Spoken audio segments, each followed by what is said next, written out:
Hey folks, it's Ken. Happy Saturday. I'm here in my garage today. I finished up a great day at Creole School of Art with my Saturday cartooning class, and I came home, began some work here in the garage, doing some cleaning, organizing, all that good stuff that comes along with de-junking and getting things better organized. But it's a beautiful night, a beautiful day rather. Looks like I might get some rain, who knows, but either way, it won't affect me. I'm here in my garage working on some Halloween decorations. I want to show you guys this guy here. He was the focal point of a giant scarecrow I made last year. Okay, I first blew up a big balloon, covered him with plaster and paper mache, and then took these wonderful plaster wrap bandages. I'm at Michael's. They come in a roll, like this right here. Come in a big roll. And when you roll them out, they look like this. You can cut them to any size, any shape, any length you want, and submerge them in a little bit of water and they rehydrate. The plaster does, and you have to act quickly, otherwise it dries up very quickly. But you can layer it and get all these cool textures and details, all these cool spooky details. This fabric is here because he has lights on the inside, and at night it looks pretty cool. Daytime is not too spooky, but like this guy here, a bright shiny pumpkin is cute, but it's not spooky. It's not scary. So I carved him last night. So this is the design I made for this guy. I think I showed you this guy's yesterday. So today I'm going to sit here in my garage, relax, and enjoy a peaceful, beautiful summer afternoon and cut apart this fabric and do something fun with this guy. Okay, this guy here is sitting on a pedestal, so he's going to come off the pedestal. He was pretty cool. I actually built a skeleton out of PVC pipe. This stuff right here. So I built a whole skeleton out of PVC pipe and draped him with a bunch of cool fabric. It was pretty cool out in the front yard. But so this guy now has a nice hole. He's going to sit right here on top of the pedestal, and he's next in line. Okay. Last year, like I said, I used a balloon and paper mache, and that was a big process, which was fun to do. But then I thought, you know what? They make these things relatively inexpensive, so why should I reinvent the pumpkin, as so to speak?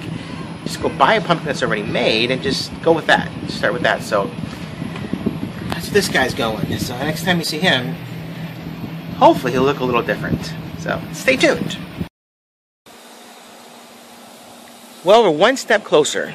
The foundation has been laid in the way of this stem and these kind of creepy details to his mouth and nose, along with some stem action coming out of here. So I'm going to go back into, once this dries completely and it's nice and hard, I can build on top of that, and we'll have some more details coming up here real soon. Stay tuned. Let's see what it looks like next. Well, this guy, folks, he's about done for today. The plaster needs to dry completely overnight. Then I'll give him a nice prime paint and paint him up really cool. And one thing I like about these plaster bandages is that once it dries completely, I can go back in and I can either add stuff on top of it, or I can use scissors or X-Acto knives and clean up, clip away stuff I don't want. A lot of this will be cleaned up over here. Of course, I might keep it because the texture is pretty cool. Speaking of texture, one thing I like to do before I prime and paint is see what he looks like in the dark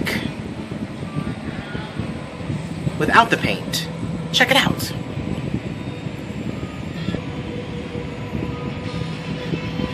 Because even though he isn't painted yet, hold on a second, even though he isn't painted yet, he still looks kind of cool the way he does.